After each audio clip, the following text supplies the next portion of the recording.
Hello friends, welcome to GATE Mantra. दोस्तों, इस video में हम डिस्कस करेंगे रिड्यूसिबिलिटी थ्योरी।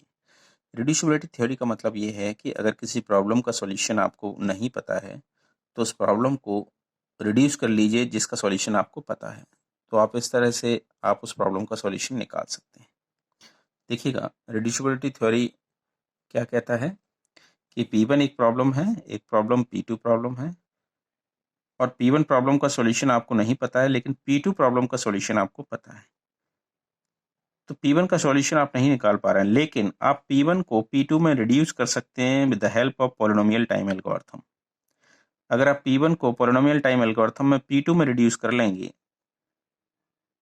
तो जो सॉल्यूशन होगा वही P2 का सॉल्यूशन वही P1 का सॉल्यूशन होगा। तो इस तरह से आप सॉल्यूशन निकाल सकते हैं। सपोज ये चाइनीज लैंग्वेज में कुछ लिखा हुआ है।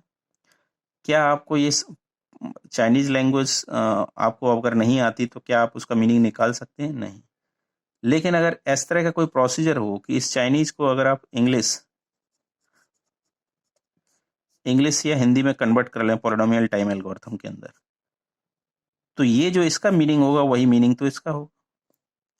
तो यही कंसेप्ट हम फॉलो करते हैं रिड्यूसिबिलिटी थ्योरी में कि P1 एक प्रॉब्लम है, इसका सॉल्यूशन आप नहीं निकाल पा रहे हैं, बट P2 का सॉल्यूशन आपको पता है। Suppose it is a travelling salesman problem जिसको सॉल्यूशन आप नहीं निकाल पा रहे हैं, और P2 is a graph colouring problem. लेकिन आप ट्रैवलिंग सेल्समैन प्रॉब्लम को रिड्यूस कर देंगे ग्राफ कलरिंग प्रॉब्लम में, तो इसका सॉल्यूशन जो होगा वही सॉल्यूशन इसका होगा। तो वेरी सिंपल, रिड्यूसिबिलिटी थ्योरी का कॉन्सेप्ट हम यहाँ यूज करते हैं कि जो प्रॉब्लम आप नहीं सॉल्व कर सकते, जिनको आप तो उनको जो सॉल्वेबल प्रॉब्लम्स हैं उनमें हम रिड्यूस कर देंगे, तो इस तरह से इन प्रॉब्लम का सॉल्यूशन हम निकाल लेते हैं।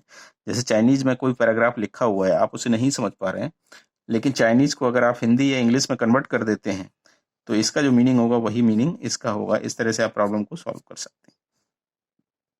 देखिए, रिड्यूसिबिलिटी का जो सिंबल होता है रिप्रेजेंटेशन का, इस तरह से P1 अल्फा, ये P प्रॉब्लम नहीं, ये P पॉलिनोमियल टाइम एल्गोरिथम है, इट इज P2। आपने P1 को P2 प्रॉब्लम में रिड्यूस किया the help of polynomial time algorithm. Polynomial time algorithm का मीनिंग है कि जो टाइम है वो पॉलिनोमियल फंक्शन के फॉर्म में है। इस टाइम के अंदर अगर आप P1 को P2 में रिड्यूस कर देते हैं तो उसका ये नोटेशन है। या फिर इस बात को ऐसे भी लिखते हैं, सम ऑथर ऐसे भी लिखते हैं कि P1 को P2 में रिड्यूस किया, P1 प्रॉब्लम को P2 में रिड्यूस किया पॉलिनोमियल टाइम एल्गोरिथम के अंदर। तो देखिए इनके मीनिंग क्या है। ये कहता है कि ए P2 इज डिसाइडेबल। अगर ये P2 डिसाइडेबल है और P1 को P2 में आपने रिड्यूस कर दिया, then P1 is decidable. If P2 is decidable, then P1 is decidable. Definitely, अगर P2 डिसाइडेबल है और P1 को P2 में रिड्यूस कर दिया तो 100% P1 भी क्या होगा? डिसाइडेबल होगा। या इसका कंक्लूजन एक और है, if P1 is already proven to be undecidable, अगर P1 आपको ऑलरेडी पता है P1 कि P1 क्या है? अनडिसाइडेबल है, और इसको आपने P2 में रिड्यूस कर दिया, then definitely P2 must be undecidable. तो P2 क्या होगा? अनडिसाइडेबल होगा। तो वेरी सिंपल, इसके देयर आर टू कंक्लूजन। पहला कंक्लूजन कि अगर P1 को P2 में आपने रिड्यूस किया है तो फर्स्ट कंक्लूजन क्या है? P2 अगर डिसाइडेबल है तो डेफिनेटली P1 भी क्या होगा? डिसाइडेबल होगा। दूसरा कंक्लूजन ये है कि P1 already proven, P1 already non पता है कि P1 इज अनडिसाइडेबल है, और इसको P2 में रिड्यूस कर दिया तो P2 definitely P2 must be undecidable होना चाहिए। सो पहला स्टेटमेंट इसका क्या कह रहा है? देखिए, if P2 is decidable, then P1 is decidable. Second, if P1 is already proven to be undecidable, then definitely P2 must be undecidable. इसको हम इस तरह से भी निकाल सकते हैं कि पहला स्टेटमेंट क्या कह रहा था? if P2 is decidable, then P1 is decidable. if P2, then P1. Yes, correct. P2 is decidable, then P1 is decidable. ये किसके इक्वल होगा? एक कंट्रा पॉजिटिव के इक्वल होगा। इसका कंट्रा पॉजिटिव क्या होगा? Negation of, it is P1, this is negation of P2। ये है पॉइंट, ये वन पहला नंबर पॉइंट है, और ये है इट इज सेकेंड नंबर। दोनों एक ही, दोनों का मीनिंग एक ही है, 1 और 2 दोनों का मतलब एक ही है। देखिए इस कॉन्सेप्ट पे बेस क्वेश्चन किस तरह से पूछे गए हैं। Consider 3 decision problem P1, P2 and P3 and it is known that P1 is decidable. ये पता है कि P1 कैसा है? डिसाइडेबल है। And P2 is undecidable. ये पता है कि P2 क्या है? Undecidable. Which of the following is true? आपसे पूछा गया है।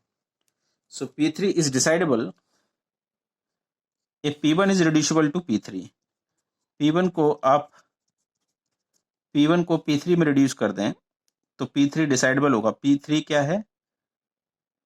P3 is decidable if P1 is reducible to P3। Yes, P1 decidable है। अगर P1 डिसाइडेबल है और इसे P3 में रिड्यूस कर दिया देन P3 इज डिसाइडेबल, ऐसा तो कोई स्टेटमेंट नहीं है। तो ये क्या है? It is false. फिर ऑप्शन क्या कह रहा है? P3 is undecidable if P3 is reducible to P2। अगर P3 को मैंने P2 में रिड्यूस कर दिया और P2 कैसा है? अनडिसाइडेबल। ये P2 इज अनडिसाइडेबल और P3 को P2 में रिड्यूस कर दिया तो ये कह रहा है P3 भी अनडिसाइडेबल हो जाएगा। जरूरी नहीं है कि P3 डिसाइडेबल हो, डिसाइडेबल भी हो सकता है, अनडिसाइडेबल भी हो सकता है। ऐसा कोई भी स्टेटमेंट नहीं लिखा हुआ है कि P2 अनडिसाइडेबल, P3 को उस पर रिड्यूस किया तो P3 भी अनडिसाइडेबल। नो, ये नहीं मैंने कहा है। तो ये डिसाइडेबल भी हो सकता है, अनडिसाइडेबल भी हो सकता है, तो it is also false. C option देखिएगा, सी कह रहा है P3 is undecidable if P2 is reduce to P3। Yes, और P2 कैसा है? अनडिसाइडेबल है। हम पहले ही पता है हमको P2 अनडिसाइडेबल है। तो ये पॉइंट नंबर 2 क्या कह रहा है? If P1 is already proven to be undecidable then definitely P2 must be undecidable. तो ये P1 की जगह यहाँ क्या है? P2 है, और P2 की जगह क्या है? P3 है।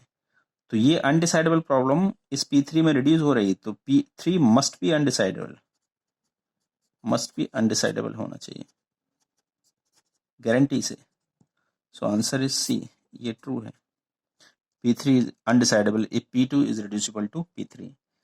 इस तरह से डी देख लीजिए, डी नहीं है, आंसर इज सी। तो दोस्तों इस तरह से क्वेश्चंस आपके रिड्यूसिबिलिटी थ्योरी पे गेट या यूजीसी नेट एग्जाम में पूछे जाते हैं, तो आप इनको सॉल्व कर सकते हैं। दोस्तों इस वीडियो में इतना ही रखते हैं। अगर आपको मेरा वीडियो अच्छा लगा है तो प्लीज़ चैनल को सब्सक्राइब कर दीजिएगा, लाइक एंड शेयर भी कर दीजिएगा। Thank you so much.